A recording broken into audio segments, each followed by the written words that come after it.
Keran, c'est un groupe indépendant de 600 collaborateurs qui regroupe 5 sociétés. Et je vais la faire très brève. SCE intervient dans les métiers terrestres, Créocéan marin, S3D sur les métiers de l'énergie, Groupe 8 sur l'international et Naomis sur le numérique. Voilà. Et puis, si vous avez des questions, on pourra en reparler après avec vous. Alors, on est ici dans la région sud-est, donc grande région sud-est, qui a son agence principale à Lyon et puis des antennes aussi à Montpellier, à Marseille et à la Seine-sur-Mer pour Créocéan aussi. Donc, on a l'équipe lyonnaise qui est réunie autour de nous. Bonsoir les Lyonnais. On remercie les intervenants qui nous ont rejoints, nos invités qui nous écoutent ici et puis à distance. Alors, un rappel rapide sur ce qu'est un hub. Un hub, c'est pour nous un temps d'inspiration et un temps d'échange entre nous, pour les collaborateurs de Keran et pour nos invités. Du coup, l'idée, c'est vraiment d'avoir des temps d'éclairage avec nos intervenants invités, avec 2 témoignages internes dont on vous parlera après, et ensuite d'accorder vraiment du temps pour vos questions. Donc, on vous invite à poser ces questions en utilisant le petit outil que vous avez sur votre écran Q&R. Donc, ça, c'est pour ceux qui sont en ligne. Et puis, pour les Lyonnais, on prendra les questions dans la salle en direct, en essayant d'équilibrer, mais en donnant évidemment aussi en accordant de l'importance à vous qui nous suivez à distance. Donc, vraiment, n'hésitez pas à poser vos questions et à poser vos questions au fur et à mesure des interventions dans le fil, même si on gardera les temps de réponse, du coup, une fois que nos 4 invités auront parlé. Alors, ce hub a été préparé par Chloé Miloz et Chloé David. Chloé David qui est retenue chez elle par un microbe de saison, mais qu'on aura tout de même la chance d'écouter tout à l'heure. Et donc, pour commencer, Chloé, est-ce que tu peux nous dire qui tu es et quel est ton rôle chez SCE? Eh bien oui, donc bonjour à tous. Alors, donc moi je suis de formation, agronome et responsable du pôle environnement, de Lyon, pour les expertises, études, réglementaires et agriculture et environnement depuis près de 4 ans avec un rayonnement sur, tout le quart sud-est. Donc avec l'équipe, on mène des études, sur des projets, de diagnostics environnementaux. On accompagne des projets, de diagnostic individuel d'exploitation agricole et aussi des programmes, à l'échelle de territoire tels que les programmes alimentaires territoriaux. Alors justement, les programmes alimentaires territoriaux, l'alimentation, on va en parler aujourd'hui. Alors en quoi cette thématique, on se demandait en quoi cette thématique est au croisement du coup entre alimentation et enjeux environnementaux, agriculture, énergie, en quoi ça concerne l'ensemble des collaborateurs de Keran et qu'est-ce qui justifie qu'on en fasse un hub aujourd'hui? Oui, et ben la problématique est complexe et on pourrait la résumer ainsi, l'alimentation, elle contribue au changement climatique et en même temps, elle souffre de ses conséquences. Donc, on attribue au secteur agricole et alimentaire, 30 des émissions de gaz à effet de serre, une grande part de la perte de biodiversité, des dégradations des sols, des impacts sur la ressource en eau et dans le même temps, le changement climatique, il impacte forcément, la production, agricole avec la baisse des rendements, la propagation des maladies, les extensions enfin la récurrence des événements, climatiques et des périodes, voilà de sécheresse, ou d'inondation qui impactent notre production. Ouais, donc on identifie bien le point de tension, mais plus précisément, qu'est-ce qui justifie en fait ce lien entre alimentation et énergie? Et bien, du coup, nos systèmes alimentaires, ils dépendent aussi fortement des énergies fossiles et des flux d'import-export. Donc, le système alimentaire mondial, il implique l'usage d'intrants, que ce soit du pétrole, des engrais, de la chimie. Il mobilise la mécanisation, il consomme des ressources naturelles. Près de 10% des produits échangés sur la planète sont des produits d'alimentation et issus de l'agriculture. Et notamment, on peut citer parmi eux les fruits, la viande, les céréales, les boissons et les huiles, qui sont parmi les 5 produits agroalimentaires les plus échangés dans le monde actuellement. D'accord, on voit bien les interdépendances, mais du coup, la crise de l'énergie qu'on est en train de vivre en ce moment, par exemple, finalement, c'est une opportunité ou c'est une menace pour notre système alimentaire et notre agriculture? Et ben, c'est justement pour ça qu'on a invité Bravo. nos invités aujourd'hui, pour qu'ils puissent nous aider à mieux cerner cette problématique. Très bien, bah, c'est effectivement vers ça qu'on vous emmène aujourd'hui avec 4 invités. Jacques-Aristide Perrin, qui est chercheur à l'ISARA et spécialiste en géopolitique des enjeux alimentaires, donc qui commencera par nous dresser le tableau du paysage global et puis avec un focus aussi sur ce qui nous concerne plus près de chez nous. Ensuite, on passera à Simon Ray, qui est investi dans les Prairies Bio, qui est une filiale du groupe Danone pour lait de vache, et qui donc du coup nous présentera la vision d'un acteur concret sur le terrain. Ensuite, on passera à une présentation d'Audrey Rousseau, notre collègue de S3D, qui va nous parler de méthanisation et en mettant l'accent aussi sur les points de tension finalement entre l'utilisation de fonciers agricoles et de ressources agricoles pour produire de l'énergie versus de l'alimentation. Et puis enfin, Chloé David, qui avec l'aide d'Adrien Hetz, a préparé une présentation sur les projets alimentaires territoriaux. Donc voilà, on est ravis de vous retrouver tous pour ce hub. Vous êtes maintenant plus de 70 à nous suivre à distance. On en est ravis. Et donc, on commence avec Jacques-Aristide. Merci. Merci. Bonsoir tout le monde.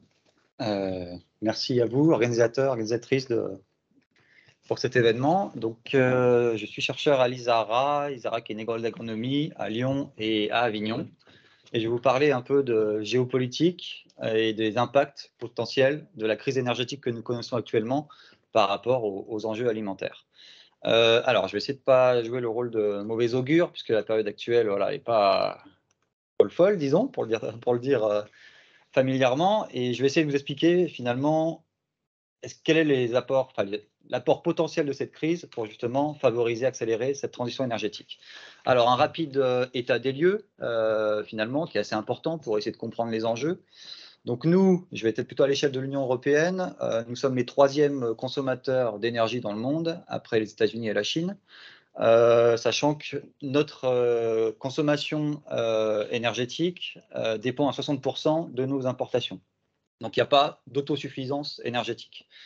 Vous connaissez, l'énergie provient du gaz, du pétrole et du charbon essentiellement, même si les énergies renouvelables depuis une bonne vingtaine d'années commencent à être de plus en plus importantes, qui représentent à peu près entre 22 et 24% selon les statistiques de la consommation, de notre consommation énergétique, et en 2027, selon la réglementation en vigueur, nous devons atteindre les chiffres des 27%. Donc il y a encore un petit gap, sachant qu'en France, on est actuellement autour de 19-20% avec un retard de 2% par rapport aux objectifs de 2020. Donc, vous voyez, par rapport aux objectifs que l'on se donne en Europe et en France, on n'est pas toujours encore dans les délais.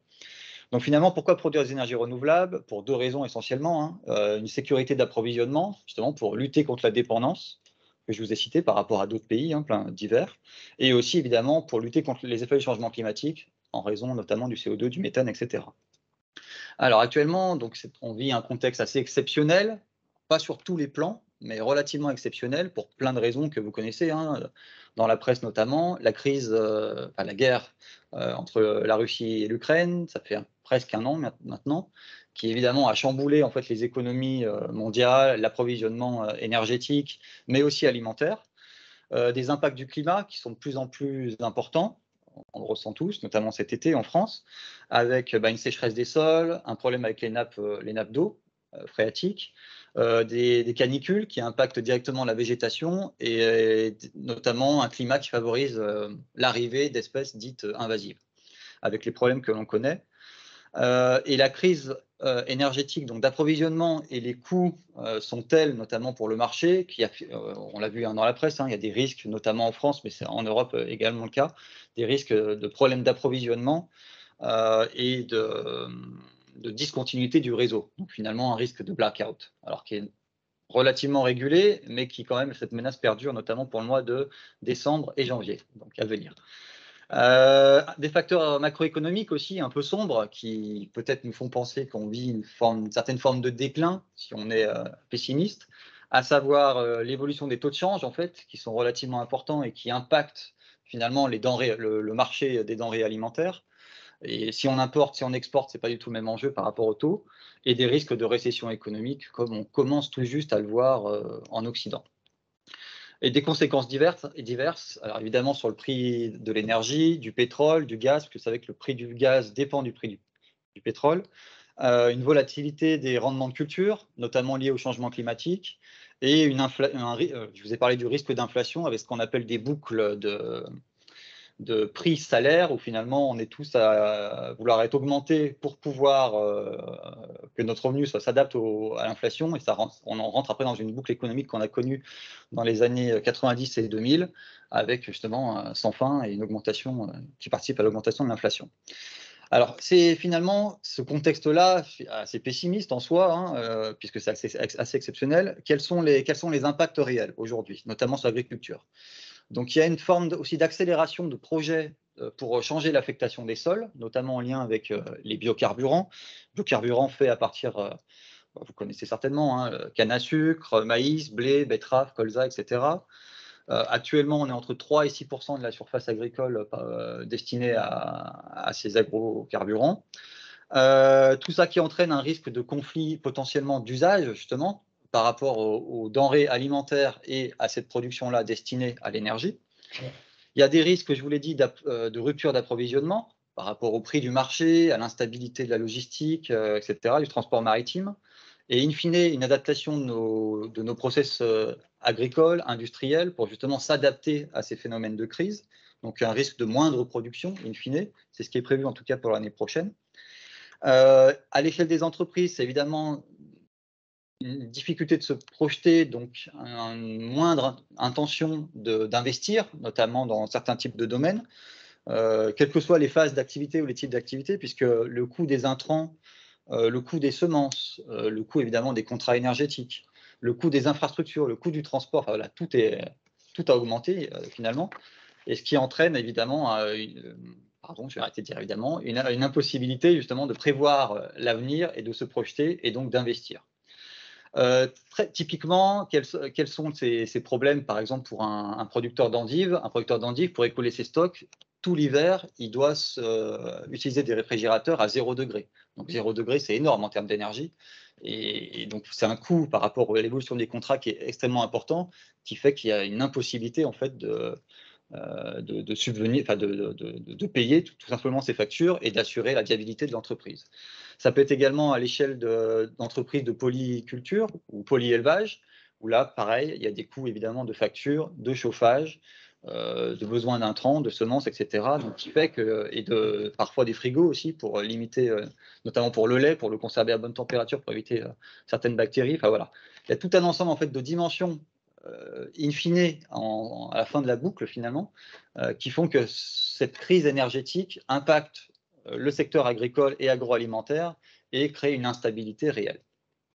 Finalement, en parlant de menaces et d'opportunités, lorsqu'on cherche à analyser cela, quelle est entre guillemets une grille de lecture pour analyser cela? Finalement, ça pose la question de quels sont les bons choix à effectuer par rapport au type d'énergie à privilégier, quels sont les choix à effectuer entre les enjeux de très court terme, justement, pour payer les factures et assurer la viabilité de l'entreprise, et de long terme par rapport aux enjeux du changement climatique. Et puis comment aussi, et ça c'est un autre enjeu en termes potentiellement d'inégalité, comment répercuter, entre guillemets, l'augmentation des coûts, notamment liés à l'énergie, sur le prix sans accroître justement un coût qui serait impossible et qui favoriserait une sorte de précarité alimentaire, comme on en connaît déjà en France, en Europe et évidemment dans le monde. Alors pour ces enjeux de court terme, donc finalement, il s'agit d'assurer la compétitivité de ces entreprises-là, de ces acteurs agricoles et agro-industriels, donc qui comprend une réduction des consommations d'énergie, donc ce qu'on appelle la maîtrise de l'énergie, ou maintenant la sobriété, même s'il y a une petite nuance entre les deux. Un besoin justement des acteurs publics d'accompagner ces acteurs-là, donc c'est ce qui se fait actuellement via ce qui s'appelle l'aide maintenant, l'aide gaz et énergie à l'électricité, et aussi des solutions tout simplement temporaires, dites adaptatives, vraiment sur le court terme, pour s'adapter aux conditions réelles, à savoir réduire les surfaces cultivées, retarder la mise en culture, avancer le calendrier justement d'arrachage, notamment de certaines cultures, avant les grands froids. Donc des choses voilà, très pratiques, mais qui sont réelles, en cours en ce moment, et qui impactent évidemment le quotidien des producteurs. Des enjeux de moyen et de long terme, à savoir finalement quel type d'énergie favoriser qu'elle soit durable énergie durable ou non durable, parce que vous savez qu'il y a aussi un projet par exemple de construire de nouvelles centrales nucléaires. Voilà, ça c'est une discussion à avoir tout simplement à l'échelle de l'Union européenne et de notre nation française pour trouver ce fameux mix énergétique qui arrivera à trouver le bon équilibre à la fois pour les enjeux de court terme, de long terme, de changement climatique et tout simplement d'approvisionnement. Et ça, typiquement, ça nécessite de se fixer les objectifs, mais aussi d'assurer un équilibre, donc je vous l'ai dit, entre les usages et concilier justement ces usages. Et l'exemple typique, alors je sais que certains d'entre vous travaillent sur la méthanisation, je vais plutôt prendre l'exemple de l'agrivoltaïsme, qui est aussi quelque chose qui se développe très rapidement depuis quelques années. Je vais vous donner très rapidement les avantages et inconvénients, très vite, de ce type de technologie pour vous montrer finalement comment potentiellement on peut assurer cet équilibre-là entre les avantages et inconvénients. Donc évidemment, l'agrivoltaïsme, c'est l'installation de panneaux photovoltaïques donc dans des exploitations qui permet évidemment de produire de l'énergie, d'assurer parfois de l'autoconsommation pour l'exploitation agricole, de limiter les excès de rayonnement donc qui pourraient endommager la végétation produite, réduire les risques de gel aussi, optimiser le système d'irrigation puisqu'il y a une moindre évapotranspiration. Ça, c'est les aspects positifs. Négatifs, qu'est-ce qu'on peut y voir? Il y a une dérive notamment qui est tout juste en train d'être observée, mais qui est quand même à toute petite échelle pour le moment, d'industrialisation, excusez-moi, de ce type de procédure, en fait, qui fait que les agriculteurs qui souscrivent à ces types de contrats ne contrôlent plus finalement la procédure et doivent s'adapter finalement aux exigences des installateurs de panneaux photovoltaïques et d'adapter leur culture en fonction. Donc il y a un petit système de dérive, alors qui est minoritaire pour le moment, mais qu'on commence à observer. Il y a une perte, il y a un risque en tout cas, si ce n'est pas contrôlé, de perte de zones agricoles, évidemment, et d'artificialisation des sols. Et enfin, tout simplement, et ça c'est quelque chose aussi qu'on entend très souvent, de renversement des priorités, des usages par rapport à une affectation des sols qui serait peut-être davantage orientée vers l'énergie plutôt que vers l'agriculture. Mais en même temps, c'est un équilibre à trouver puisque évidemment, on connaît le contexte difficile économique de certaines exploitations agricoles et ça leur assure un revenu stable, fixe et dans lequel ils peuvent se projeter dans le temps. Alors, je vais finalement finir, parce que je crois qu'il me reste quelques minutes, si je ne dis pas de bêtises, sur finalement, à répondre à votre question de départ. Est-ce que la crise que l'on connaît actuellement est une facilitatrice finalement de cette transition énergétique désirée, même si ça dépend ce qu'on met dedans, quel mix énergétique, ou alors est-ce qu'elle est une forme de création ou d'accélération d'une crise, voire d'un déclin? Alors, déjà, l'étymologie de crise, c'est crisis en latin, qui veut dire la faculté de juger. Juger, en fait, au bon moment, à un moment où on n'a plus le choix de décider, finalement. Et on vit, finalement, ce système de crise, on vit une crise qui nous force à nous adapter, mais aussi à décider de choses qui, forcément, nous impacteront sur des décennies. Finalement, en quoi elle peut être facilitatrice? Évidemment, il y a d'abord un enjeu d'optimisation de notre consommation énergétique, de maîtrise de l'énergie, d'assurer une forme de sobriété, alors temporaire ou durable, ça on le verra, voire peut-être, alors si c'est un gros mot pour vous, je ne sais pas, de décroissance du point de vue énergétique, mais au sens, je l'emploie dans le sens de consommation entre guillemets superflue dans lequel on pourrait se passer. À savoir l'expression fameuse, le kilowattheure le moins cher est celui qui n'est pas consommé. Ça peut avoir aussi des effets sur le type d'agriculture désiré, à savoir une modification ou une optimisation des process industriels. C'est déjà en cours. On a vu notamment que certains produits ont changé de recette, notamment pour des questions énergétiques. Une accélération peut-être potentielle de l'agroécologie aussi, qui se tourne peut-être davantage vers ce qu'on appelle les low-tech, d'autres formes de pratiques et de technologies, et qui engendre en même temps des phénomènes positifs de préservation de la biodiversité, des énergies agricoles renouvelables qui peuvent apporter, je vous l'ai dit, un complément de revenus, justement, et ça, c'est pas anodin dans une période qu'on connaît actuellement où il y a un besoin de renouveler les exploitations par rapport à l'âge des agriculteurs. Il y a un phénomène de suicide aussi très important, donc le fait d'avoir des revenus fixes peut finalement rendre, entre guillemets, le métier attirant, comme il l'a été dans les décennies précédentes, et assurer justement ce fameux mix énergétique désiré, à savoir à l'échelle, ce qu'on appelle dans l'énergie la gouvernance multiniveau, à l'échelle de l'Europe, de l'État, des régions et des collectivités territoriales, puisque chacune en fait ont des compétences et ont une capacité d'agir par rapport aux enjeux énergétiques. finalement, si on voit d'un point de vue également du déclin, quels sont les risques potentiels, c'est une trajectoire non contrôlée, non désirée, où finalement on est obligé de faire des choix qui s'avéreront mauvais ou peu durables d'un point de vue environnemental, énergétique et climatique. Mais aussi un point important que j'ai explicité au début de mon intervention, un phénomène qu'on commence aussi à entrevoir, qui est l'accentuation finalement de certaines formes d'inégalité et qui pourrait se retrouver qui pourrait davantage s'accentuer sur le plan alimentaire et énergétique. Alors, je vais conclure. Finalement, je vous l'ai dit, la crise énergétique que l'on connaît, est-ce qu'elle est accélératrice de la transition énergétique ou est-ce qu'elle favorise une certaine forme de déclin, de chute, entre guillemets, par rapport en tout cas à d'autres superpuissances, hein, je parle du point de vue de la géopolitique. Et cette forme de transition qu'on connaît, qui est un peu accélérée, elle suppose en fait de vrais choix à faire dans un très court laps de temps. Donc il y a un changement de paradigme tout simplement à faire, c'est notamment la phrase de notre président de la République il y a quelques semaines, passer d'une forme de paradigme de l'abondance, entre guillemets, alors est-ce qu'elle était fictive, rêvée ou réelle, hein, je vous laisse en juger, à un monde finalement un peu qui doit davantage s'adapter, donc plus adaptatif, plus adapté à une gestion des risques, hein, qui est aussi divers soit-il, et aussi arriver à gérer la rareté, notamment du point de vue de l'eau.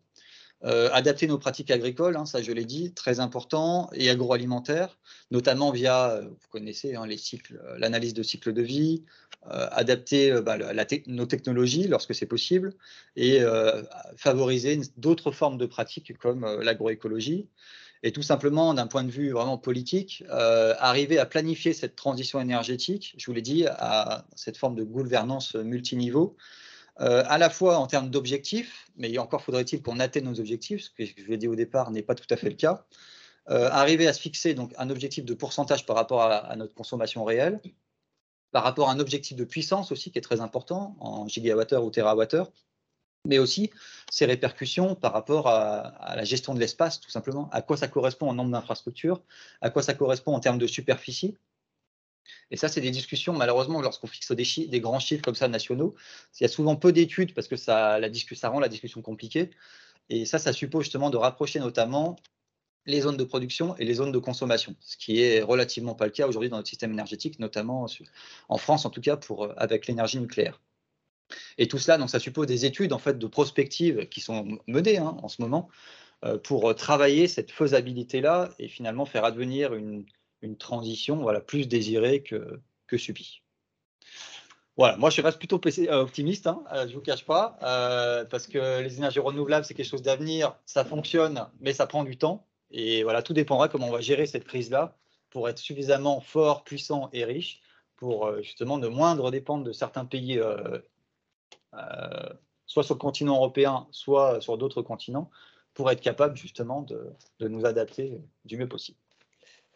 Eh ben, un grand merci à Jacques Aristide. Ça répond parfaitement, en tout cas, à notre attente qui était de planter un peu le tableau à l'échelle globale, comprendre un peu quelles sont les mécaniques à l'œuvre et commencer à avoir des premières clés de réponse aussi. Et du coup, on a vu que parmi les pistes qui étaient évoquées, il y avait la transition du modèle agricole. Donc, on y arrive. On y arrive avec la présentation du coup d'un premier exemple. Merci à Simon Ray d'avoir accepté notre invitation. Simon Ray, tu vas te présenter, hein, ça sera aussi simple. Voilà, sans transition. Bonjour à toutes et à tous. Donc, je m'appelle Simon Ray et je travaille donc pour l'entreprise Les Prairies Bio qui distribue la marque de yaourt Lait de Vache qui est peut-être connue et la marque aussi Faire Bien qui est distribuée en magasin spécialisé. Donc l'entreprise Les Prairies Bio, c'est une entreprise qui est plutôt récente. Elle a été créée en 2006 en France et donc elle est inspirée d'un modèle d'entreprise aux États-Unis par Gary Isberg. Qui, dans les années 70, en fait, a voulu imposer, a créé un modèle de transformation du modèle agricole et rapidement, en fait, en communiquant un peu d'une façon plus décalée avec le consommateur et réussi à devenir la troisième marque aux États-Unis de produits laitiers. Du coup, aujourd'hui, on est complètement engagé dans ce modèle-là depuis 15 ans. Et donc, du coup, on veut faire partie de la solution. On est un acteur aujourd'hui de cette transition. Et donc, pour ça, on s'est bien sûr doté d'une stratégie d'impact avec une raison d'être qui découle après, du coup, la stratégie d'impact. Et on est donc bio depuis le début. On est en agriculture biologique depuis le début. On est certifié Bicorp. Je ne sais pas si cette certification parle à certains d'entre vous. Et on est aussi labellisé Fair for Life. Donc, ça veut dire on est labellisé équitable. Quand on pense équitable, on pense souvent entre nous, consommateurs des pays du Nord et producteurs des pays du Sud. Mais en fait, les différentes crises agricoles ont montré qu'il y avait aussi un problème sur le modèle français et que du coup, on pouvait répondre à ces crises. Et donc, du coup, on s'est dit pourquoi pas aussi des relations équitables entre des producteurs des pays du Nord et nous, entreprises du Nord également. Pour ça, on est implanté en Normandie depuis le début et on travaille du coup avec 52 producteurs de lait sur la Manche et le Calvados. Donc, on collecte leur lait et on transforme du coup ce lait-là dans l'usine Danone qui est située dans le Calvados au Mollet literie.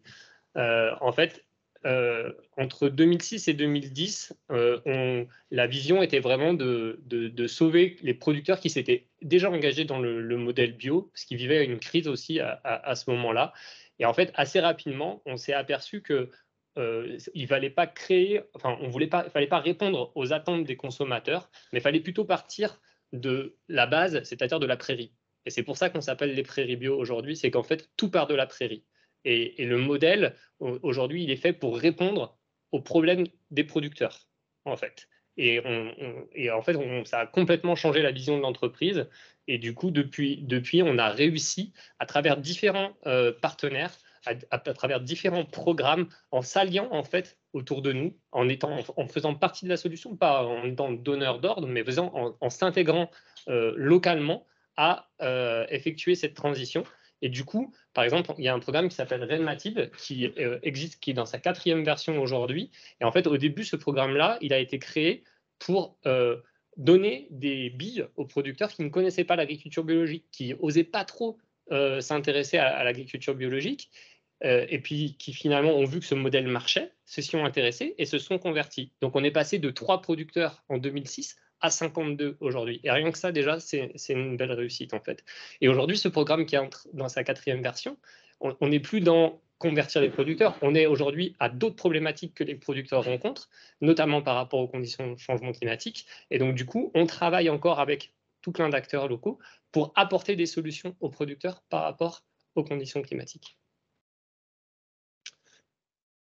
Être bio, je ne sais pas si ça vous parle ou pas, mais qu'est-ce que ça veut dire concrètement pour un éleveur? Ça veut dire un certain nombre de choses. Ça veut dire une alimentation qui est donnée aux vaches qui est 100% bio. Ça veut dire quand même minimum 60% des fourrages qui sont produits sur l'exploitation, avec absence d'OGM et pas de produits fertilisants ni de pesticides.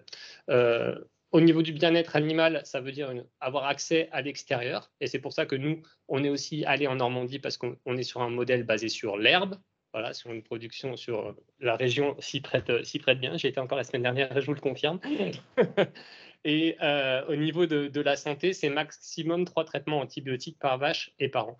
Pour autant, ça, c'est le cahier des charges qui est commun à toute l'Europe. Et nous, on pense qu'il faut aller plus loin. Donc, on a mis un cahier des charges renforcé avec nos producteurs, avec des jours de pâturage minimum, avec des surfaces d'herbe minimum imposées. Tout ça pour vraiment avoir un modèle autonome qui préserve aussi les agriculteurs. Et du coup, on est allé sur cette labellisation équitable Fair for Life, donc c'est EcoCert qui est propriété de cette certification. Et qu'est-ce que ça veut dire être équitable pour nous aujourd'hui avec nos producteurs? Ça veut dire un contrat à long terme, minimum 5 ans. Ça veut dire un prix minimum d'achat garanti qui est dans nos contrats. Et ça, il n'y a nulle part ailleurs, dans aucun autre contrat. C'est ce qui est vraiment une force de l'équitable.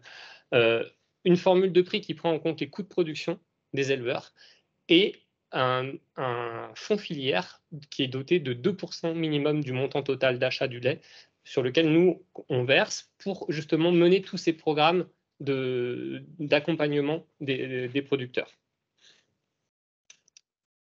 Et du coup, on le gère ensemble. On le gère ensemble sur ces différents programmes. On réalise par exemple des audits bien-être animal dans les exploitations depuis plus de 10 ans maintenant et on accompagne des producteurs qui peuvent avoir des difficultés. Reine Mathilde, je vous en ai parlé.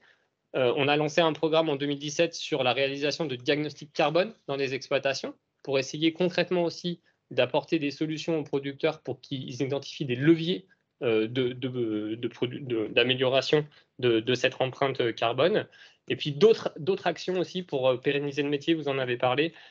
Aujourd'hui, on offre par exemple 7 jours de vacances à nos producteurs pour que justement eux aussi puissent un peu prendre de la hauteur sur leur métier et pouvoir souffler un petit peu. Et du coup, je vous ai parlé de la certification B Corp, ce qui fait qu'aujourd'hui, on est la première B Corp alimentaire en France, la 4e au niveau du monde. Et effectivement, le fait d'avoir accédé à cette certification équitable a fait que lors de la 2e évaluation qui a eu lieu en 2020, notre note a forcément énormément progressé. Et du coup, voilà, aujourd'hui, on est assez fiers de ça, sachant que on était aussi donc on fait partie du groupe Danone.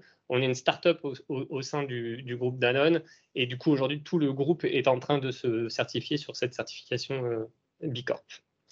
Et du coup pour faire le lien, j'ai quelques slides sur le contexte marché aujourd'hui. Vous en avez entendu parler, le bio ne va pas forcément bien, mais nous on y croit et pour ça on cherche des solutions.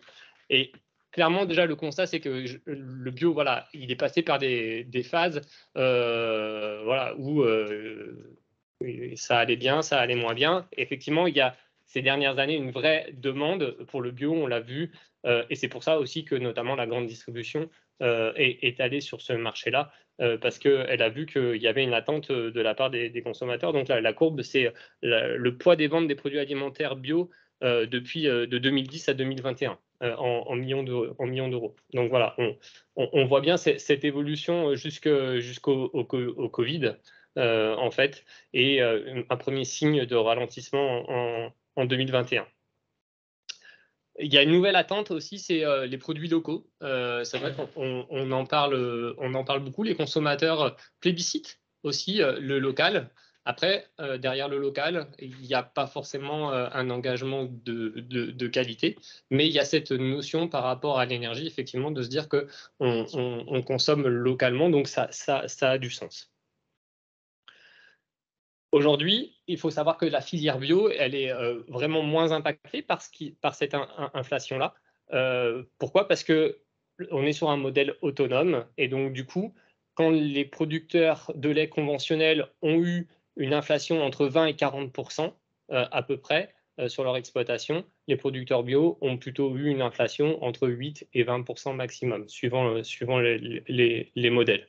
Mais du coup, ça serait vraiment traduit par une résilience, et on le voit dans le modèle bio cette année. C'est aussi un modèle vertueux pour la biodiversité, vous l'avez dit, c'est très clair. On réalise des diagnostics biodiversité aussi dans les élevages. Il y a un avantage très clair sur le modèle bio dans les exploitations par rapport à la préservation de la biodiversité, qui pour moi est un enjeu vraiment prioritaire, même quasiment au-delà de la réduction de l'empreinte carbone, parce que voilà, la biodiversité, sans biodiversité, on n'ira pas loin, quoi. Tout ça, on a des consommateurs en face qui sont effectivement, savent pas trop, quoi. Ils sont hésitants et du coup, entre l'inflation d'un côté, effectivement, on aperçoit une consommation des ménages qui se tasse et on voit aussi, oui, effectivement, des Français à 51% qui voient leur situation financière un peu se dégrader. C'est toutes les études le montrent. C'est vrai que les habitudes de consommation ont changé aussi. Le Covid est passé par là.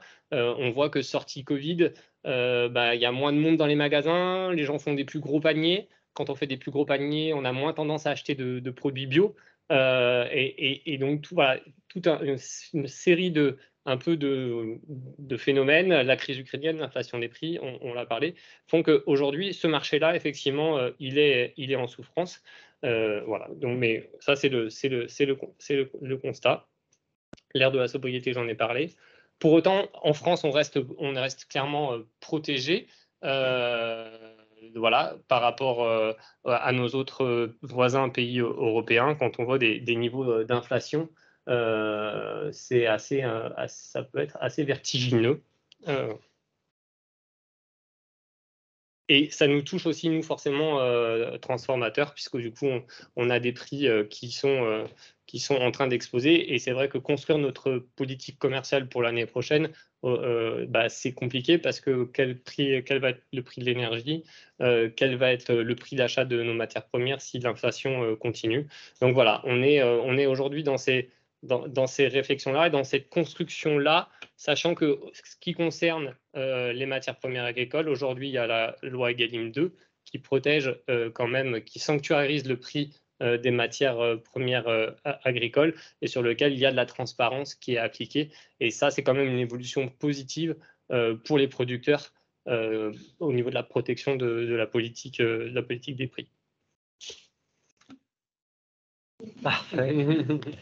Un grand merci Simon d'avoir à la fois tenu la durée et la demande là aussi. Donc on voit bien que même pour un industriel aussi important que Danone, donc la conversion est possible, que ça amène un modèle potentiellement plus résilient face aux turbulences qu'on vit en ce moment, et avec aussi un potentiel du coup de relocalisation de la consommation. Et du coup, en parlant de relocalisation, on s'est concentré avec cette présentation sur la production de denrées alimentaires. On va passer cette fois à la production d'énergie avec l'exemple de la méthanisation. Donc, je vais couper ce partage d'écran. Et on va passer donc avec Audrey Rousseau.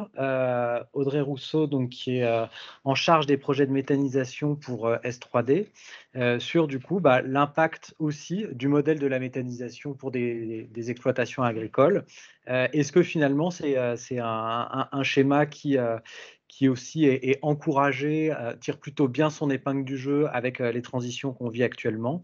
Et comment est-ce que ça se positionne aussi en termes d'impact, puisque aujourd'hui on cherche de plus en plus à savoir si les bonnes idées sont des vraies bonnes idées jusqu'au bout, et ça tombe bien puisque Audrey s'est beaucoup documentée là-dessus. Elle fait un travail de benchmark assez conséquent, et c'est ça qu'on va vous partager maintenant. Audrey, c'est à toi.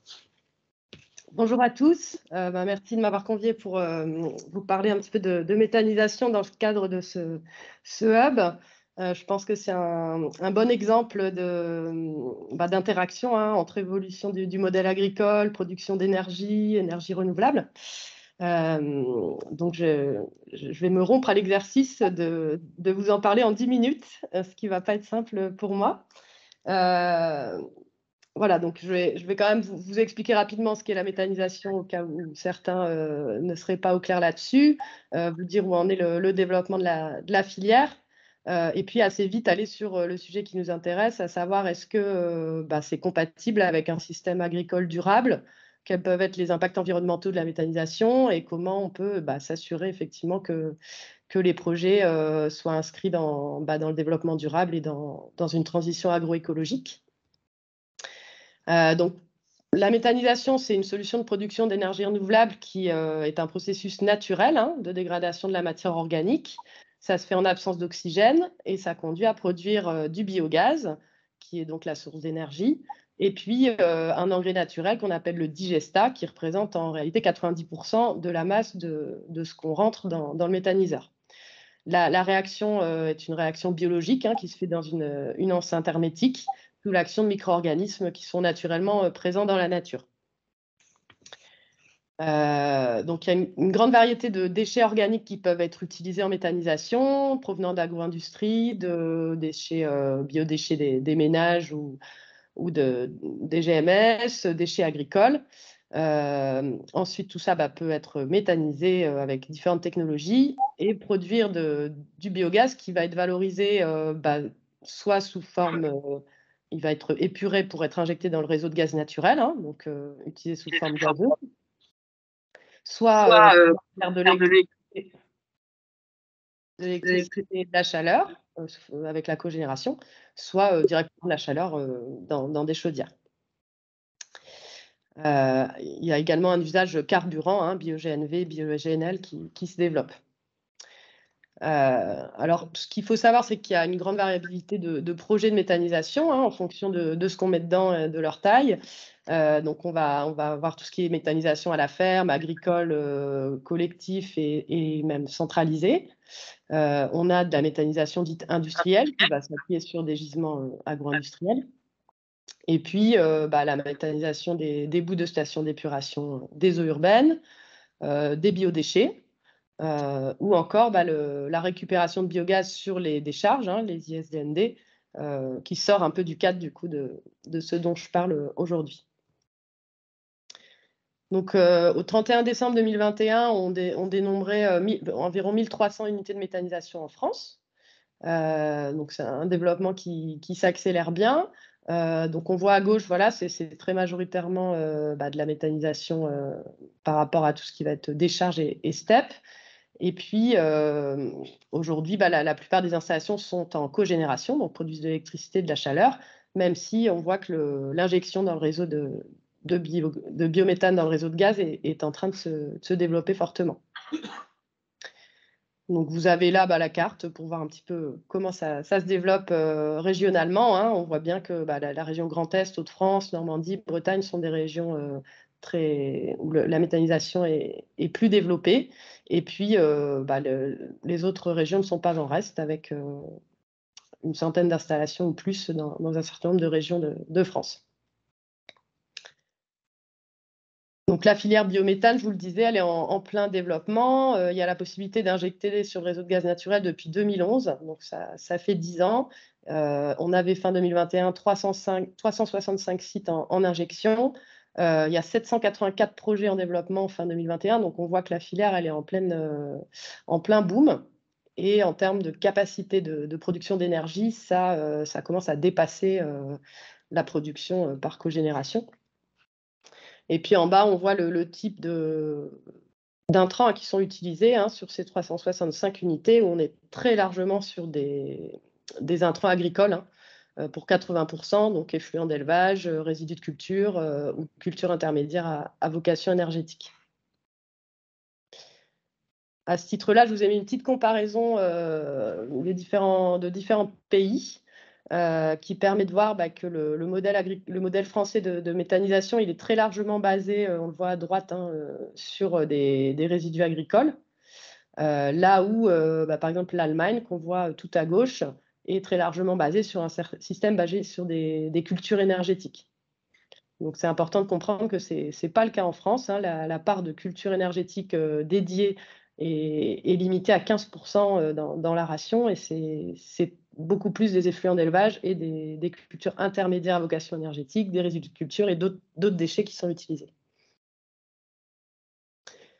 Je fais un petit détour par nos activités, hein. Donc, S3D Ingénierie, on existe depuis 15 ans maintenant. On a plus de 100 références d'accompagnement de projets en méthanisation sur divers profils de projets. Donc là, je vous en ai mis 5 qui sont en cours de réalisation avec SCE, au stade maîtrise d'œuvre. Donc, on a de l'agricole collectif, on a du territorial, pas mal de projets en injection quand même. Et puis, par le passé, on a pu accompagner un certain nombre de projets. Il y en a au moins 12 aujourd'hui qui sont en fonctionnement, qui peuvent être, oui, pareil, agricoles plutôt, mais aussi agricoles et territoriaux ou industriels, dont certains sont en cogénération et d'autres en injection. Il faut savoir qu'on fait aussi des études plutôt filières, hein, pour l'ADEME, GRDF ou des acteurs territoriaux, syndicats d'énergie et collectivités. ce qui nous permet d'avoir une vue aussi sur tout ce qui va être développement de la filière et impact aussi sur les pratiques agricoles. Donc, quand on veut parler des perspectives de développement de la filière, on s'appuie sur à la fois la réglementation, les objectifs qui sont dans les lois, et puis sur des scénarios prospectifs. Donc, la loi de transition écologique pour la croissance verte, qui date de 2015, elle visait 10% de gaz vert à l'horizon 2030. On sait aujourd'hui, avec la dynamique de développement, que cet objectif sera dépassé. Donc, la programmation pluriannuelle de l'énergie vise entre 24 et 32 TWh en 2028. Donc, on devrait être à ce niveau de développement sans trop de soucis.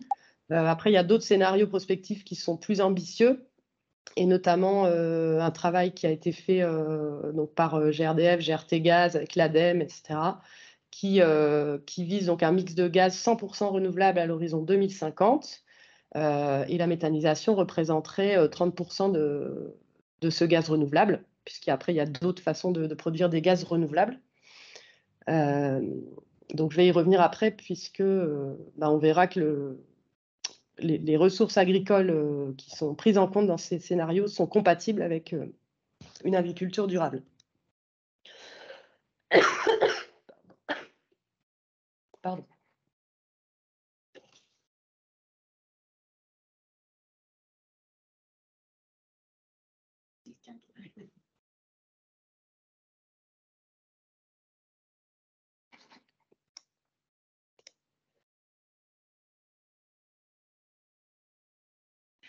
Donc, pour réfléchir à la question du coup excusez-moi.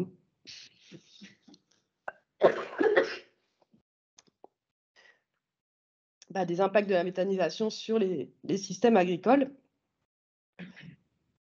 Je me suis penchée sur une étude, c'est le programme Méthalae, qui a analysé l'impact de la méthanisation sur 46 fermes. Et en gros, les conclusions montrent qu'il n'y a pas eu d'évolution, d'augmentation de surface, d'intensification des élevages sur ces fermes suite à la mise en place de la méthanisation. On amène plutôt un impact positif lié au recours au digestat. Donc, ça va diminuer l'utilisation des engrais azotés de synthèse. Et également au niveau de l'efficacité énergétique des exploitations, notamment en cas de cogénération, où on va utiliser la chaleur produite par cogénération pour des usages agricoles.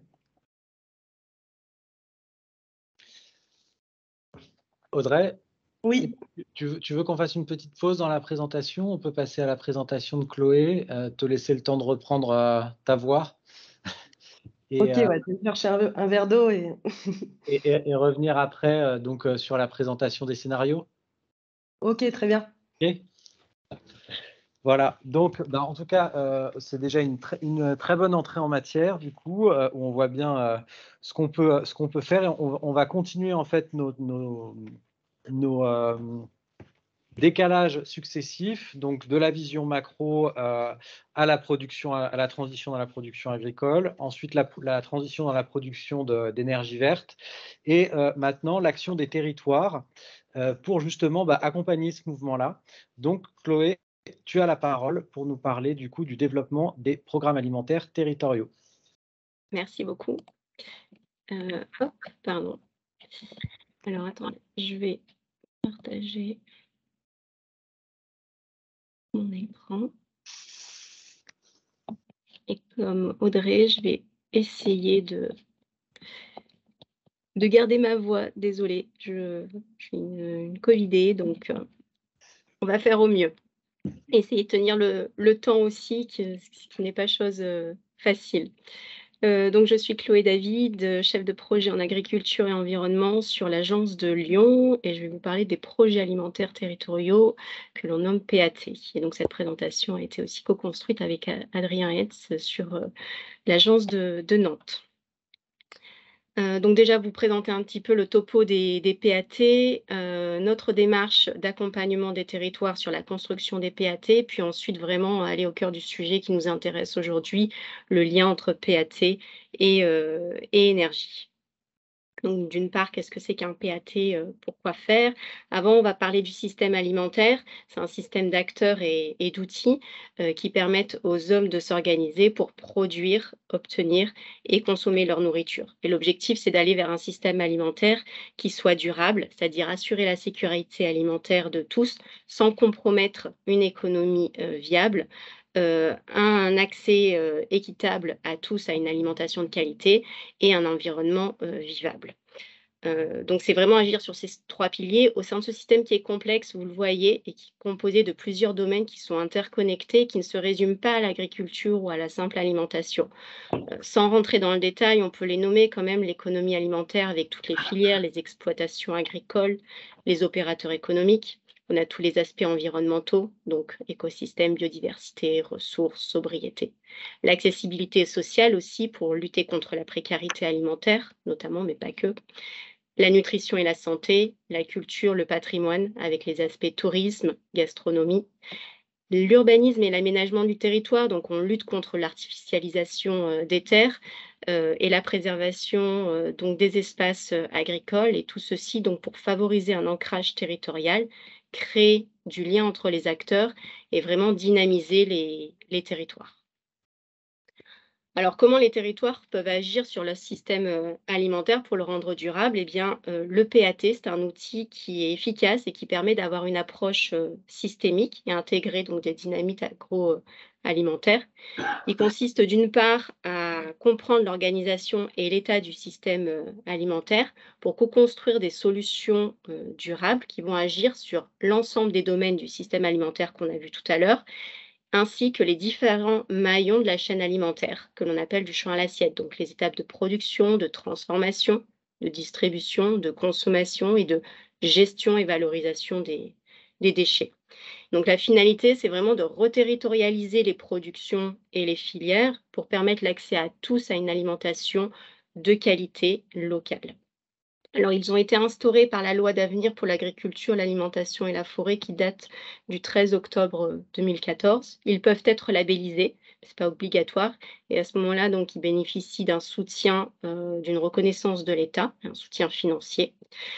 Ce sont aussi des moyens pour répondre aux exigences de la loi Egalim. Tout à l'heure, on parlait de la loi Egalim. Donc, la loi Egalim, ici, concernant la restauration collective, qui impose aux cantines 50% de produits durables et ou de qualité, dont 20% de bio. C'est souvent aussi des axes identifiés dans les PCAET, les plans climat, air, énergie territoriaux, qui visent à réduire la dépendance aux énergies fossiles d'un territoire et à limiter les émissions de gaz à effet de serre et développer les énergies renouvelables. Donc ces PAT, ce sont des démarches collectives qui permettent de mobiliser, de fédérer les différents acteurs du système, et ils sont nombreux. Alors sans faire une liste exhaustive, mais on peut citer les élus, les citoyens consommateurs, les commerces, les écoles, les institutions, forcément les agriculteurs, les industries agroalimentaires, etc. Et ces démarches nécessitent un portage politique qui est fort. Ce sont des démarches qui peuvent s'appréhender aussi à différentes échelles, intercommunales, départementales, à l'échelle des PNR par exemple, et qui s'appuient toujours sur une approche qui est sur mesure. Et ça, c'est important pour s'adapter vraiment aux spécificités du territoire.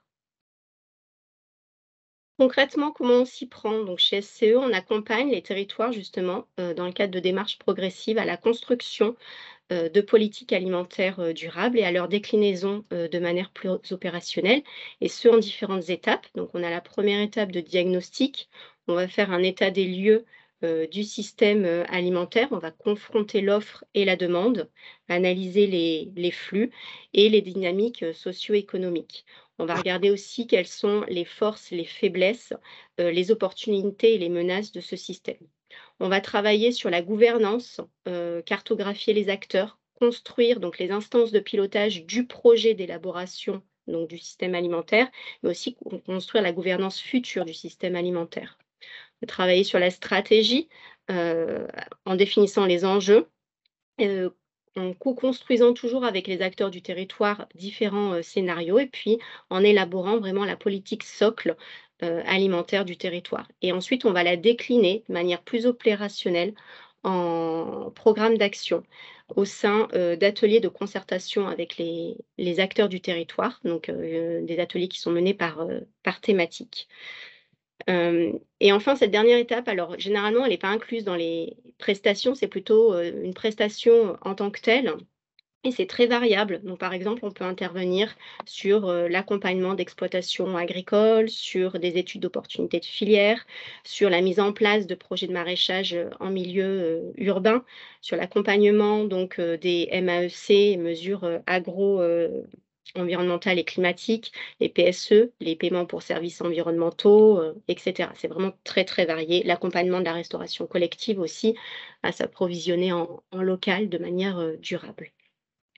Donc le PAT, ça repose sur une approche concertée, comme vous l'aurez compris, entre toutes les parties prenantes du territoire, par le biais d'ateliers, d'événements, de rencontres, de partage, d'une vision globale, c'est important, et de co-construction de solutions durables. Et ce sont vraiment des approches sur mesure. Il n'y a aucun PAT qui se ressemble, que ce soit dans le diagnostic comme dans la feuille de route alimentaire, puisque chaque territoire est vraiment différent de par l'ensemble de ses caractéristiques, son histoire, ses acteurs, etc. Là, sans entrer dans les détails, c'est pour vous illustrer quelques PAT sur lesquels on intervient en ce moment avec mes collègues des autres équipes agriculture sur Nantes, Paris. Donc, par exemple, le PAT des Monts du Pilat, pour vous montrer aussi que les enjeux sont vraiment très différents entre ces PAT, parce qu'on a des territoires très différents. Sur les Monts du Pilat, au sein du PNR du Pilat, situé dans le département de la Loire, on est plutôt sur un territoire rural de moyenne montagne, avec une forte prédominance de l'élevage bovin laitier extensif, beaucoup de bio, des circuits courts, aussi de la vente directe, un territoire qui bénéficie l'influence des métropoles de Lyon et de Saint-Étienne, mais avec une population agricole qui est vieillissante. Donc là, on va travailler très probablement, je dis très probablement parce qu'on est encore sur la phase de diagnostic, donc sur le renouvellement générationnel, sur le maintien de l'agriculture bio. Tout à l'heure, Simon vous en parlait, le secteur lait bio est en crise, et sur l'adaptation des fermes au changement climatique. Si je prends un autre PAT sur lequel intervient Adrien sur Nantes et ses coéquipiers, c'est le PAT estuaire et sillon. On est dans une zone très différente, c'est un territoire proche du littoral, qui est attractif, spécialisé lui aussi dans l'élevage et la prairie, mais avec une forte pression foncière liée à la proximité de Nantes et de Saint-Nazaire. Donc très probablement, on va travailler sur des enjeux plutôt de préservation du foncier agricole, de développement des circuits courts, puisqu'on a vraiment des bassins de consommation, d'approvisionnement local, de la restauration collective, et puis sur la question des déchets. Et enfin, le PAT du Boulonnais, là, on est vraiment sur un territoire où on a un fort taux de pauvreté, beaucoup d'exportations, et donc là, les enjeux sont différents, plutôt un travail sur les volets sociaux, politiques et réduction justement de la part importée.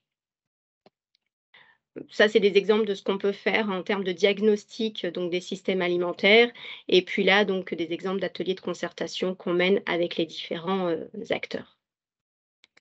Alors, pour parler de ce qui nous intéresse aujourd'hui en particulier, le lien entre PAT et énergie. L'énergie, vous l'avez compris, elle est omniprésente dans le système alimentaire, à chacun des maillons de la chaîne. Et on a une forte dépendance notamment aux énergies fossiles que sont le pétrole et le gaz. Et ce, depuis l'après-guerre, où on avait un objectif productiviste pour renourrir la France et passer vraiment d'une logique d'importation à une logique d'exportation. Donc en particulier, au niveau de la production agricole, on a une utilisation massive des engrais minéraux qui nécessitent beaucoup d'énergie pour la fabrication. Vous connaissez peut-être le procédé Haber-Bosch. La consommation de pesticides et d'intrants agricoles, là aussi les machines agricoles, les équipements qui consomment du carburant, et les bâtiments pour les faire fonctionner, bâtiments de stockage, bâtiments donc pour mettre le bétail, les salles de traite, etc., qui consomment de l'électricité. Au niveau de la transformation, on va avoir les étapes de transport, toutes les lignes de production pour transformer donc les productions brutes en denrées commercialisables. Et enfin, donc le stockage à froid, la surgélation éventuellement, sont des étapes qui consomment de l'énergie. Idem dans la distribution, on a vraiment le transport et le stockage qui consomment de l'énergie, tout comme dans la consommation, à laquelle on rajoute l'étape de préparation. préparation du repas. Alors quand je parle de consommation, c'est la consommation au sein des foyers, mais aussi en restauration hors domicile. Et enfin, la gestion et la valorisation des déchets. Si on n'a pas une politique de tri à la source, bien on va avoir forcément le transport et l'incinération des déchets qui sont très énergivores. Et à contrario, et tout à l'heure Audrey nous en parlait, elle reprendra sa présentation, on peut aussi avoir une production d'énergie. Et donc c'est une étape qui est intéressante dans ce cycle alimentaire. Le PAT, donc c'est un moyen pour agir directement ou indirectement sur la consommation d'énergie, notre dépendance justement à ces énergies fossiles. On peut citer deux grands leviers, la relocalisation des productions et des achats et faire le choix du mieux. Mieux consommer, mieux manger, mieux produire. Il y a aussi le recyclage de la matière et la mutualisation des process. Concrètement, donc ici, je présente plusieurs pistes, plusieurs exemples qui peuvent être inclus dans les programmes d'action des PAT, mais ce n'est pas du tout exhaustif. C'est pour vous montrer comment concrètement on peut agir vraiment sur l'aspect énergétique du système alimentaire, mais pas que, justement. Donc au niveau agricole, par exemple, favoriser et développer l'agroécologie, dont le principe consiste à s'appuyer sur les écosystèmes naturels. Donc, en pratique, cela se traduit par une réduction importante de l'usage des intrants, donc les engrais chimiques, les pesticides, et donc comme on l'a vu tout à l'heure, moins de consommation énergétique et aussi moins de travail du sol. Donc qui dit moins de travail du sol dit moins de machines et donc moins de carburant. La diversification des productions qui découle aussi des principes de l'agroécologie, où on va permettre une complémentarité entre les espèces et donc avoir moins recours à l'usage des produits phytosanitaires. Mais aussi, ça permet de répondre aux besoins alimentaires du territoire. Et qui dit ça, dit aussi réduire justement la part des denrées alimentaires importées, donc réduire la part du transport, donc la consommation de carburant. Accompagner les transmissions et les installations pour maintenir l'activité agricole sur le territoire, c'est important. Donc, permettre justement de produire et de répondre à cette demande alimentaire et éviter donc le recours aux importations. On peut aussi récupérer la matière, les résidus de culture, les effluents d'élevage, les biodéchets pour utiliser les nutriments et réduire donc notre consommation, en tout cas la consommation des engrais de synthèse. Et donc développer la méthanisation agricole dont Audrey parlait tout à l'heure pour produire de l'énergie. Donc on a vraiment une double valorisation et agronomique et énergétique. La création de CUMA, ce sont des coopératives d'utilisation du matériel agricole. Elles permettent donc aux adhérents des coopératives d'avoir un prêt de matériel ou de ressources humaines pour des prestations et donc vraiment de mutualiser les investissements et de réduire la consommation des ressources plutôt que chacun d'avoir X, son tracteur, sa moissonneuse-batteuse, etc. On va vraiment mutualiser tout ça et donc réduire forcément la consommation des ressources. Et donc, c'est un levier aussi pour réduire la dépendance énergétique. Au niveau des maillons intermédiaires, donc on peut développer les filières locales et les circuits courts pour, là encore une fois, réduire le recours aux importations et donc la part du transport.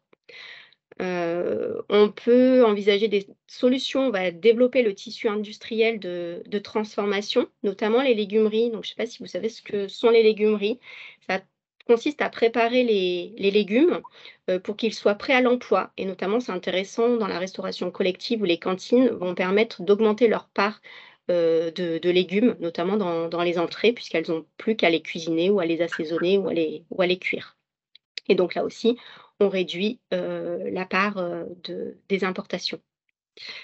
On peut aussi travailler sur la logistique, repenser cette logistique en créant des plateformes d'approvisionnement qui regroupent plusieurs exploitants et les mettre en lien avec la restauration collective qui cherche à s'approvisionner en local et donc réduire forcément la part du transport si on réduit la part des importations sur le territoire. Mais aussi travailler vraiment sur des tournées qui permettent des livraisons, d'économiser du carburant. Et c'est intéressant sur des territoires qui sont assez morcelés, des territoires montagneux. On a des petites cantines, des petits effectifs qui sont un petit peu éclatés sur le territoire. Et enfin, donc l'aspect consommation. Donc là, c'est manger local et de saison. Ça évite de recourir à des denrées qui viennent des 4 coins de la planète. Donc, ça consomme forcément de l'énergie ou qui sont issues de serres qui sont chauffées en hiver. Ça nécessite forcément de s'éduquer sur le plan alimentaire, et l'éducation alimentaire, elle concerne vraiment toutes les générations, des plus petites jusqu'aux plus âgées, mais aussi de réapprendre à cuisiner. Manger bio ou en tout cas et de qualité, ou en tout cas des produits qui ont un impact environnemental moindre, ça va inciter les producteurs à moins recourir justement aux intrants chimiques et à vraiment développer des pratiques durables. Et enfin, une autre action, ça va être accompagner les cuisiniers dans les cantines à végétaliser les menus, à travailler tout type de produits pour réduire le gaspillage alimentaire et donc la part énergétique qui est utilisée justement pour détruire ce gaspillage alimentaire s'il n'y a pas de recyclage derrière. Voilà, donc vous l'aurez compris, les enjeux sont multiples, les enjeux liés à l'alimentation, et les PAT sont vraiment des outils qui permettent de répondre à toutes ces questions, que ce soit la dépendance énergétique, mais pas que. On a aussi le réchauffement climatique, l'érosion de la biodiversité, les problèmes de pollution de l'eau, puisque qui dit un usage moindre des intrants agricoles, donc des pesticides et des engrais chimiques, dit moins de pollution potentiellement, et aux problématiques donc d'accès à l'alimentation et d'aide alimentaire. Donc cette crise énergétique peut, je fais le lien avec ce que Jacques Aristide disait en introduction, en tout cas durant sa présentation, c'est un levier qui est intéressant, en tout cas intéressant entre guillemets, hein, vous m'aurez compris, mais qui peut vraiment permettre d'opérer vers une transition durable du système alimentaire et sur différents volets, pas uniquement sur le volet énergétique. Voilà. Je vous remercie pour votre attention et je laisse la main à Audrey. Merci beaucoup à toi, Chloé. C'était très clair et très complet et très clair. Et tu t'étais fixé le défi de nous emmener tous dans ce qu'est un programme alimentaire territorial, et je pense que c'est réussi. Et du coup, finalement, ce hub qui a tendance à nous faire tousser de temps en temps, ça s'insère assez bien du coup pour finir avec la présentation d'Audrey, parce qu'on va voir que ça va reboucler avec un certain nombre de choses qui ont été dites par Chloé entre-temps. Donc Audrey, c'est à nouveau à toi. Merci, hein, excusez-moi.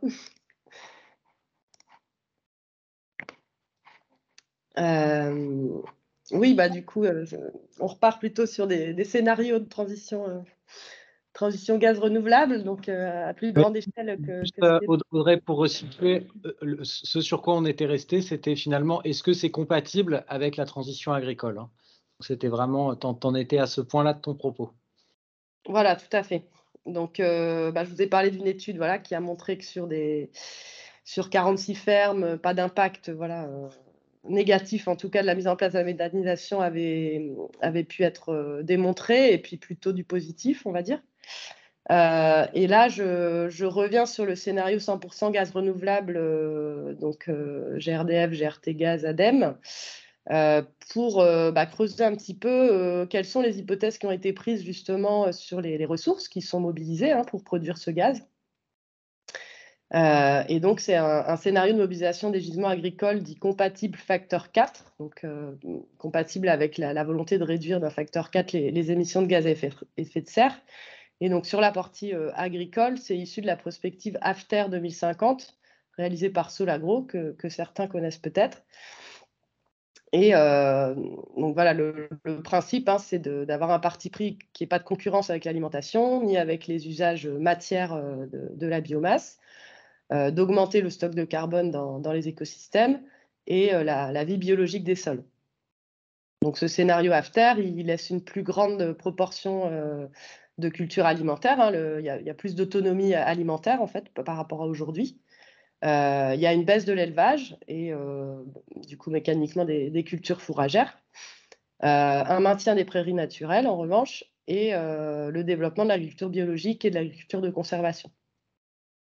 Donc voilà, je souhaitais revenir sur ce scénario juste pour illustrer qu'on peut avoir 30% en tout cas de gaz renouvelable issus de la méthanisation dans notre mix énergétique en s'appuyant sur un scénario ambitieux de transition du modèle agricole.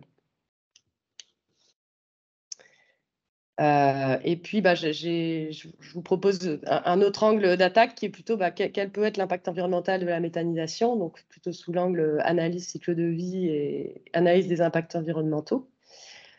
Donc, pour resituer les énergies renouvelables par rapport au gaz naturel, hein, vous avez ici les différents facteurs d'émissions de gaz à effet de serre des énergies renouvelables. Donc, entre l'hydraulique, l'éolien, le bois, puis on voit le biométhane en vert, donc qui serait entre 23 et 44 kg d'équivalent CO2 par mégawattheure produit. Donc on voit quand même tout l'intérêt des énergies renouvelables face notamment au gaz naturel. Il y a une analyse cycle de vie qui est sortie assez récemment, qui a été réalisée par l'INRAE Transfer sur l'analyse justement du biométhane issu de ressources agricoles. Donc pour ce faire, ils ont comparé plusieurs scénarios avec ou sans méthanisation pour différentes configurations d'exploitation agricole, hein, en polyculture ou en élevage, et en intégrant les 3 fonctions qui sont la production d'énergie, la gestion des effluents et la fertilisation. Les conclusions de ce travail, c'est que les impacts environnementaux sont majoritairement bénéfiques ou neutres en cas de méthanisation, avec des effets très positifs, surtout sur les aspects changement climatique, épuisement des ressources énergétiques et destruction de la couche d'ozone. Et une modulation quand même, hein, qui est que la pertinence environnementale de la méthanisation, elle repose sur des bonnes pratiques, notamment sur la partie introduction de cultures intermédiaires à vocation énergétique, et puis gestion du digestat et des différentes phases de digestion, d'épuration du biogaz, qui sont les étapes qui peuvent être un peu sensibles sur ces analyses cycle de vie. Donc ça rejoint d'autres études sur le sujet, notamment le WWF qui a fait un travail de concertation autour des conditions de durabilité de la filière méthanisation agricole et qui mettait en avant également cet aspect CIV et digestat qui restent des points un peu sensibles à continuer à travailler pour s'assurer d'une méthanisation durable.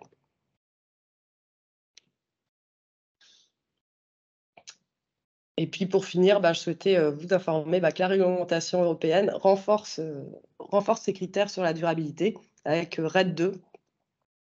Et donc, pour l'instant, les installations de taille plutôt importante, mais à l'avenir, ça va se généraliser. Il y a un certain nombre de critères de durabilité à respecter. Et notamment sur la production d'intrants végétaux, qui est une question importante. Je m'arrête là avant de tousser. C'est parfait. Merci beaucoup, Audrey. Merci. Alors, hop, je prends des risques. Voilà, pour que vous puissiez voir l'ensemble de la salle. Vraiment, d'abord, un grand merci à tous nos participants. Je pense qu'on a quand même un beau panorama de ce qu'on pouvait dire ce soir sur le sujet. Mais l'idée, c'était aussi d'ouvrir à vos questions. Donc, je rappelle que pour ceux qui sont en ligne, vous pouvez poser vos questions en utilisant l'onglet QR qui est en haut à côté de la conversation et des réactions. Vous pouvez aussi les poser directement dans la conversation. On pourra aussi suivre le fil comme ça. Et pour ceux qui sont ici, vous levez la main assez classiquement. Voilà. Alors, est-ce qu'on a déjà des questions à distance ? Je rappelle aussi que nos invités et les intervenants peuvent aussi se poser des questions entre eux s'ils en ont. Et voilà. Et comme c'est jamais facile de poser la première question, c'est un grand classique. Moi, j'avais une première question pour Simon. Et je voulais savoir si par rapport à ce qui a été présenté, Jacques Aristide faisait allusion à présenter l'agrivoltaïsme. On a eu aussi une présentation du coup de la méthanisation. Est-ce que dans le modèle des prairies bio, vous avez fait votre propre analyse finalement des partenariats avec des acteurs de l'énergie qui vous sembleraient compatibles avec votre modèle? Non, on n'a pas fait à notre niveau cette analyse-là. Après, c'est aujourd'hui, effectivement, moi, je suis en contact direct avec les producteurs et donc, du coup, c'est un sujet qui revient assez souvent. Aujourd'hui, la méthanisation, effectivement, on en parle, enfin, les agriculteurs en parlent beaucoup, mais plutôt par crainte pour ceux qui ne connaissent pas et sur notamment l'utilisation des terrains. Il y a une concurrence avec le foncier. Enfin, en tout cas, je parle de la Normandie, hein, là où sont nos producteurs, qui inquiètent pour certains à un moment donné où effectivement le nombre d'élevages diminue. Et donc, du coup, c'est vrai que ça les interroge. Par contre, après, sur tout ce qui est panneaux photovoltaïques, là, il y a je sens un vrai regain d'intérêt de la part des producteurs aujourd'hui. Effectivement, ça a été dit, la consommation d'une salle de traite ou la consommation du tank à lait sont les deux principaux postes d'énergie sur une exploitation laitière aujourd'hui. Et ils ont forcément un vrai intérêt à aller sur ces sujets-là. Pas un intérêt sur l'aspect carbone, parce que ce poste-là représente à peu près 5% de l'empreinte carbone d'une exploitation laitière. Mais par contre, il va y avoir un intérêt financier pour eux quand même, et en termes d'autonomie, si on pousse le modèle autonomie jusqu'au bout, ça en fait partie, sachant que sur le modèle bio, effectivement, les effluents d'élevage sont la seule source de fertilisants, donc c'est une matière première extrêmement importante pour eux, sur lequel ils ont encore des leviers d'action pour améliorer l'utilisation de leurs propres effluents sur les prairies notamment. Très bien, c'est très clair. Merci. Est-ce qu'il y a est-ce qu'il y a des questions entre-temps? Vous êtes bien sage ce soir. Moi, j'avais une autre question pour Chloé qui est en ligne. Et Chloé, puisqu'on a vu qu'il y avait un travail intense auprès des collectivités en fait à travers le PAT, est-ce que tu identifies des freins récurrents auprès des élus ou des populations locales, finalement dans la transition qui est à l'œuvre pour convertir notre modèle agricole? Est-ce qu'il y a des freins, des obstacles politiques, économiques ou sociétaux que vous avez constatés à travers l'étude des différents PAT? Oui, les freins, ils peuvent exister. Alors, il peut y avoir des freins politiques. Par exemple, c'est le cas, je pense, mais je ne veux pas parler à la place de Guillaume Artaud, dans le cadre du PAT du Boulonnais, où peut-être que les élus n'ont pas forcément la même vision. Et j'en parlais justement au début de la présentation. Il faut avoir une forte volonté politique partagée pour réussir un PAT, donc être plutôt aligné sur la finalité et sur les enjeux sur lesquels travailler. Il peut y avoir des réticences aussi entre les acteurs du fait de la méconnaissance peut-être de ce que l'on veut faire, de ce qu'est un système alimentaire, de la manière dont on travaille. Donc il y a vraiment un gros travail de communication à faire dans le cadre des PAT. C'est vrai que j'en ai pas parlé dans les différentes notre manière de procéder. Je parlais de la phase du diagnostic, de gouvernance, stratégie, et cetera. J'ai pas parlé de la phase de communication. Elle est importante pour sensibiliser, pour acculturer l'ensemble des parties prenantes et puis pour les mobiliser, et pour les fédérer autour de ce projet, les faire participer. Et c'est pour ça que c'est aussi peut-être des risques d'échec peuvent être, de ne pas avoir convié toutes les parties prenantes dans l'élaboration de ce PAT. Après, il peut y avoir, des freins économiques, mais peut-être plus sur des a priori, puisque, comme je le disais, construire un système alimentaire durable, c'est pas privilégier un levier sur un autre, c'est vraiment travailler sur les 3 leviers économiques, sociétaux et sociétal, environnemental, pardon. Donc, c'est plus des a priori quand on parle de freins sur le plan économique. Voilà, je ne sais pas Très si bien. j'étais claire. Si, c'était clair. Parfait. Merci Chloé. Je pense que Adrien avait peut-être la prochaine question. Est-ce que, Adrien, tu veux prendre la parole ou apporter un complément? Ouais, merci pour toutes les interventions de qualité. Moi, j'avais une question là pour Jacques. Alors, c'est pas vraiment, enfin, c'est une question puis un peu une réflexion aussi. Je trouve on ressent un peu dans tout le propos que vous nous avez apporté, vraiment le défi pour l'État français et aussi à l'État au niveau de l'Union européenne, à réaliser un vrai passage en fait entre ambition politique, déjà faudrait-il en avoir une ambition politique et une planification faite opérationnelle des choses, et aussi globale et transversale, parce qu'on voit que les enjeux sont très liés, et du coup il y a quand même une question ténue entre agriculture, alimentation et énergie. Et moi, j'admire votre positive attitude, et moi aussi, j'essaie d'être positif, mais j'ai un petit doute sur cette capacité à rendre les choses opérationnelles. Et je me demande si au final, c'est pas au travers d'exemples comme nous a montré Simon, et finalement ceux qui sont aux manettes opérationnelles, que le changement et la transition va peut-être plutôt se faire que de par une ambition politique. Mais peut-être qu'il faudrait avoir les deux. Voilà, c'est un peu une réaction général, je ne sais pas si ça vous fait réagir. Je peux intervenir? Ouais. Ah oui, au contraire. Alors, je vous rejoins totalement. Alors, c'est vrai que je n'ai pas explicité à la fin pourquoi j'étais optimiste. Ce qu'il faut savoir, c'est qu'en fait, avec les énergies renouvelables, la plupart des projets qui sont mis en œuvre, les projets sont liés en fait à l'action d'élus politiques, mais à plus petite échelle, pas à l'échelle de l'Union européenne ou de l'État, mais des acteurs régionaux, alors un peu moins départementaux, mais surtout collectivités territoriales et mairies. Et vous parliez tout à l'heure de dimension politique, mais en fait, elle est aussi là, à cette échelle-là, puisque c'est véritablement ces acteurs-là et les délégations des ministères, mais sur les territoires, type DDTN, DREAL, je ne sais pas si ça vous parle, qui, eux, en fait, directement pilotent en fait, cette transition énergétique à l'échelle locale.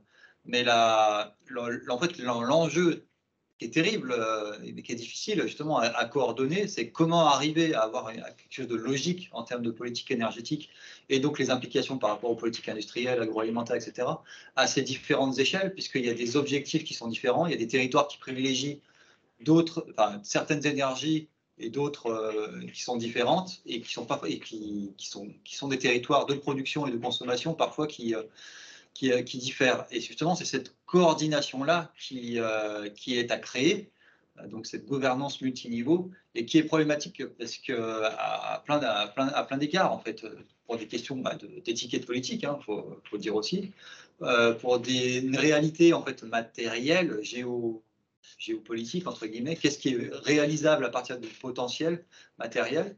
Et aussi, on n'a pas parlé aujourd'hui, mais vous en avez certainement entendu parler dans la presse, tout simplement en termes d'acceptabilité, en fait. Parce que, in fine, si un projet si les habitants ne veulent pas avoir un projet, que ce soit de méthanisation, d'agrivoltaïsme, d'éoliennes et autres, malheureusement, aujourd'hui, c'est plus possible. Or, grand projet porté par l'État, type éolienne à 20 km de nos côtes. Donc, et en fait, il y a cette coordination-là à faire à l'échelle politique, société civile et habitants pour mettre en branle, d'une certaine manière, une stratégie qui soit tout simplement possible pour atteindre ce mix énergétique. Donc voilà, la dimension politique, elle est évidemment à l'échelle européenne, puisque c'est des grands objectifs qui nous fixent, que les États doivent décliner dans leur propre politique, mais surtout la véritable action, en fait, elle est à l'échelle locale. Et c'est pour ça que Chloé David, c'est ça, qui parlait des PAT à l'échelle locale, c'est exactement pareil à l'échelle en fait territoriale, via les PCAET, donc les plans climat locaux, et d'autres types de dispositifs. Oui, bien sûr. Si je peux compléter, alors nous, on est développeurs de projets photovoltaïques avec un gros focus sur l'agrivoltaïsme aujourd'hui, tel qu'on peut le définir suite aux différentes définitions, notamment de l'ADEME. C'est un sujet qui n'est pas encore totalement terminé d'être défini, mais disons que c'est en cours. Ce que je pourrais dire en complément, c'est que nous, notre frein, il n'est pas tant au niveau local, parce qu'au niveau local, on a une bonne acceptabilité sur les projets d'agrivoltaïsme.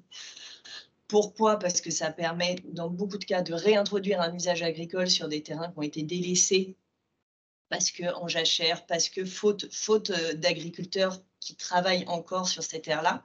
Donc, dans aucun cas, on travaille sur des terrains qui sont aujourd'hui en train de produire du blé pour les déclasser. C'est toujours un reclassement, finalement. ce à quoi on se heurte, c'est vraiment le millefeuille administratif, quoi. C'est-à-dire la différence de perception entre une DREAL, une DDT, entre ce qu'il y a dans le SCOT, dans le PCE-AET, dans le PLU.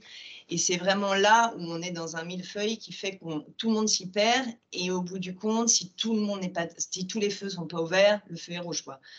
Et ce qui est un petit peu... aujourd'hui, ce qui est important de constater, c'est qu'il y a une vraie impulsion locale sur ce genre de projet, il y a une vraie réceptivité et finalement, les agriculteurs et les maires avec qui on parle sont les premiers à être déçus quand les projets ne peuvent pas se mettre en place parce qu'eux, ils y voient un intérêt au niveau local. Alors, je n'ai pas forcément étudié ce qui se passe dans le Rhône. Moi, j'ai plutôt étudié dans d'autres départements et d'autres pays. Mais je sais que dans la plupart des départements en France, désormais, il y a une sorte de, alors on l'appelle différemment, mais une sorte de commission qui réunit les acteurs locaux, des DTM, DREAL, parfois OFB, etc. Les pôles ENR. Oui, voilà, des pôles ENR qui permettent justement une sorte de travail de faisabilité de projet où il y a les différents acteurs à la table et normalement qui devrait donner une impulsion. Non, ça. Je sais pas, vous avez déjà assisté à un pôle ENR? Oui, oui. Ça ressemble au Pogila quand même. Hein, mais... Ça dépend les projets. Mais oui, c'est sûr que sur l'agrivoltaïsme, je peux comprendre. Oui, il y avait des inquiétudes à l'époque où j'avais suivi ça.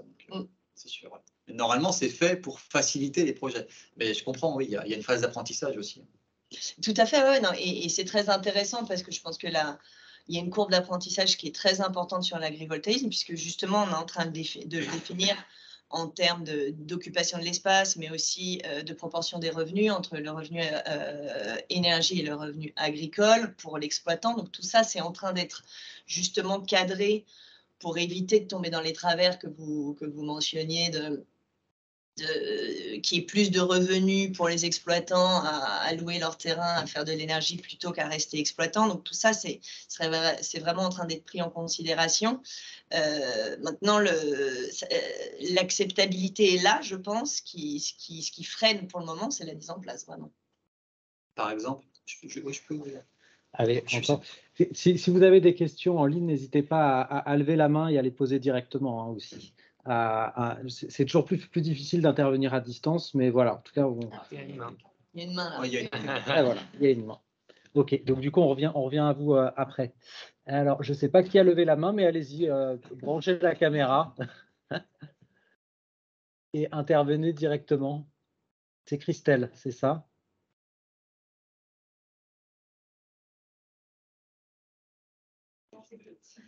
Non. C'est Christelle. Est-ce que Christelle, tu peux... Hop. Ah oui, il faut que j'autorise, pardon. Voilà, Christelle, je vous donne la parole. Merci. Et l'image. Ah, l'image aussi. Quelle image. Bonsoir à tous. Ma question, elle portait sur les modèles économiques et le passage d'échelle. Donc, peut-être moins sur les ENR que sur le volet alimentaire. En fait, les PAT, ce sont des outils très intéressants pour relocaliser notamment une partie de l'alimentation. Par contre, on a structuré depuis l'après-guerre des outils industriels qui font que nous sommes des exportateurs en agroalimentaire. Et moi, la question que je me pose, c'est comment on recalibre ces outils privés, recalibre ou pas, comment en fait on fait cette transition sans le minimum de casse sociale et de casse en termes d'emploi, comment on change un peu quelque part. Vous parliez de paradigme, de modèle économique, je pense qu'il faut aller jusque-là, c'est-à-dire que l'économie, c'est un outil, et en fait, aujourd'hui, on le prend comme une finalité, une fin en soi, et ma question, elle est un peu le passage d'échelle, en fait. On fait des PAT, on fait du circuit court, néanmoins, en fait, toutes nos surfaces et la plupart de nos surfaces, de nos élevages, ils ne nous nourrissent pas forcément, ils nourrissent l'exportation, et moi, c'est ça qui me questionne, et je sais bien que c'est au niveau local, on parlait de légumerie, on parlait de plein de choses. Pour travailler en Bretagne, il y a des gros outils industriels, et à un moment, ces outils industriels, les élus, avec la volonté politique qu'ils peuvent avoir, ils sont quand même toujours très réticents du jour au lendemain à faire une énorme casse sociale, à fermer de gros abattoirs, à fermer de grosses laiteries. Et moi, je m'interroge sur cette transition acteur public, acteur privé, pour justement utiliser des outils en place et faire en sorte que quand même tout le monde il trouve un peu sa place. Et je ne me fais pas d'illusion, une transition, ça coûte. Mais qui doit payer cette transition? Comment elle se fait? Comment on passe d'échelle, en fait? Alors, je ne sais pas à qui je m'adresse au final, mais voilà. Le prochain doit être tel. Ouais, c'est une bonne. On voit le développement effectivement de la vente directe, par exemple, chez certains de nos producteurs, pour essayer de répondre peut-être un peu plus localement à ça. Mais c'est sûr qu'ils répondront pas forcément au plus grand nombre, enfin en tout cas à une certaine catégorie de la population. Après, moi, je rejoins, il y a beaucoup d'éducation en fait à faire. Et ça, certainement dès les écoles primaires et collèges. Moi, je pensais aussi, on n'a pas parlé de gaspillage alimentaire, mais il y a un levier énorme par rapport à ça, et on le sait tous. Par exemple, nous, depuis l'année dernière, on s'est engagé sur, on est passé de la DLC, date limite de consommation, à la DDM, la date de durabilité minimale. En fait, c'est une incitation au consommateur à juste ouvrir son yaourt et se dire qu'après la date qui est écrite sur le pot, peut-être et certainement même que le yaourt, il est encore bon. Et donc, du coup, c'est vrai qu'il y a ces enjeux-là. Après, les outils, c'est vrai qu'ils sont là, et on sait que la transformation, elle coûte cher. C'est un sujet compliqué. C'est vrai que c'est un sujet très compliqué. Et ça sera le mot de la fin. Merci beaucoup à toutes et à tous d'avoir été là, d'avoir participé à ces questions. Moi, j'ai une fois de plus appris plein de choses. Le hub a été enregistré, donc si vous avez des collègues qui l'ont raté et qui ont des regrets, ils pourront se rattraper avec le replay. On vous souhaite une très bonne soirée à toutes et à tous. Et nous, on va continuer à discuter avec nos invités ici à Lyon. À bientôt. Merci. Au revoir. Merci Audrey. Merci beaucoup. Bonne soirée. D'avoir bravé, et Chloé aussi, les microbes, tenir la présentation jusqu'au bout. Bonne soirée.